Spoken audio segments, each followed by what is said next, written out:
action. पापा, अगले साल मैं 10th में जाऊंगी, जो कि लाइफ का बहुत ही डिफिकल्ट फेज होता है। बच्चों को स्ट्रेस होने लगता है। कुछ बच्चों को तो पता ही नहीं होता कि उन्हें आगे करना क्या है। इन अदर वर्ड्स, उन्हें अपने करियर और प्रायोरिटीज के बारे में बिल्कुल भी आइडिया नहीं होता। देखो बेटा, एक बात तो सही है कि 10th के बाद करियर की रियल बिगिनिंग होती है। 15 से जो 25 साल की एज होती है, ये बैकबोन एज कही जाती है। जिस तरह हमारे शरीर में हमारे पूरे शरीर को संभाल के रखने का काम हमारी बैकबोन करती है। हमारे हाथ कितने भी मजबूत हों, पैर कितने भी मजबूत हों, लेकिन अगर हमारी रीढ़ की हड्डी कमज़ोर है तो हम हमेशा झुक कर चलेंगे।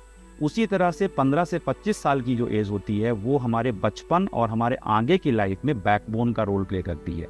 इसलिए ये एज सबसे इम्पॉर्टेंट एज होती है। वैसे तो लाइफ का हर दिन इम्पॉर्टेंट होता है, लेकिन 15 से 25 साल की जो एज होती है, इसे मैं गोल्डन एज मानता हूँ। और दुनिया के हर सक्सेसफुल व्यक्ति की ये बात है कि 15 से 25 साल की जो एज है ना, वही उनकी लाइफ को डायरेक्शन देती है। और यही एक सबसे बड़ी समस्या है कि इस एज में कई बार हमें सही डायरेक्शन नहीं मिलता, और इस एज में हमारी एक्सपेक्टेशन बहुत कुछ होती है। और ख़ासकर इस समय पर, जब से ये 21st सेंचुरी आई है, तब एक्सपेक्टेशन और ज़्यादा बढ़ गई हैं। पहले हमारी लाइफ फैमिली और अपनी पढ़ाई तक लिमिटेड होती थी, लेकिन अब हमारी लाइफ में बहुत सारा एक्सटर्नल इन्फ्लुएंस आ गया है, जैसे सोशल मीडिया, जैसे हमारी बहुत सारा फ्रेंड सर्कल में बनाना, इस तरह की बहुत सारी अलग अलग चीज़ें आ गई हैं, जिसकी वजह से हम डिस्ट्रैक्ट होते हैं।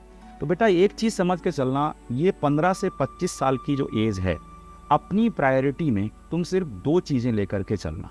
सबसे पहला है तुम्हारी मेंटल हेल्थ, मतलब तुम्हें इमोशनली मैच्योर होना है, तुम्हें दुनिया समझना है, तुम्हें नॉलेज लेना है, तुम्हें अपनी फैमिली से भी सीखना है, तुम्हें अपने पेरेंट्स से भी सीखना है, तुम्हें सोसाइटी से भी सीखना है, और अपनी स्कूल और कॉलेज की पढ़ाई भी अच्छे से कंप्लीट करनी है।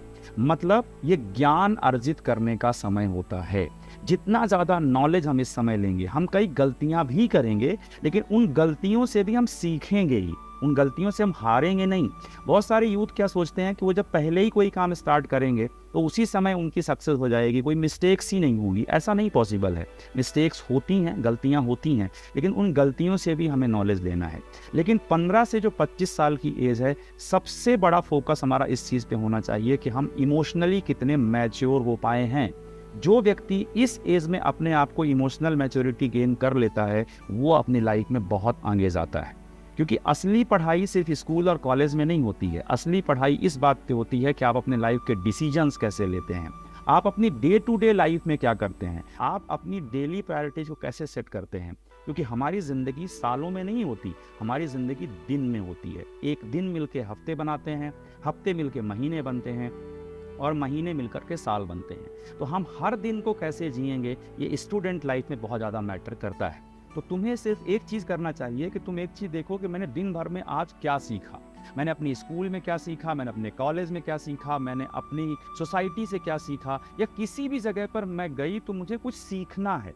इस सोच के साथ तुम्हें अपनी लाइफ को जीना है, सीखने पर सबसे ज़्यादा फोकस करना है। और दूसरी चीज़, तुम्हें इस बात को दिमाग में रखना है कि मैं किस चीज़ में अच्छी हूँ, जिससे फ्यूचर में मैं अपना करियर बना सकती हूँ।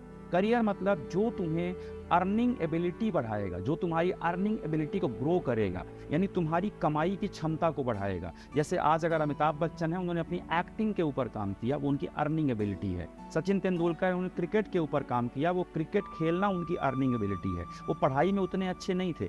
तो मान लो अगर तुम्हें लगता है तुम क्रिकेट में अच्छी हो, तो फिर तुम्हें क्रिकेट खेलना चाहिए।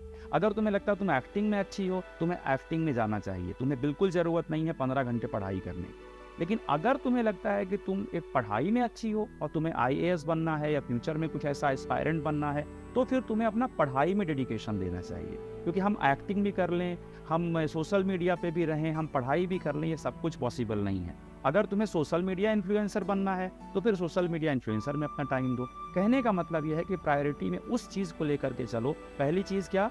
ज्ञान अर्जित करने में इमोशनल मैच्योरिटी, यानी हमें सीखना है, समझना है, लाइफ को समझना है। साइंस का अल्फा बीटा गामा भी पढ़ना है और लाइफ का ड्रामा भी पढ़ना है कि हमारी ज़िंदगी कैसी होती है, रोज़ की घटनाएं कैसी होती हैं, लोग कैसे मिलते हैं, उन्हें बातें कैसे करनी है, अपनी कम्युनिकेशन स्किल्स कैसे इंप्रूव करनी है।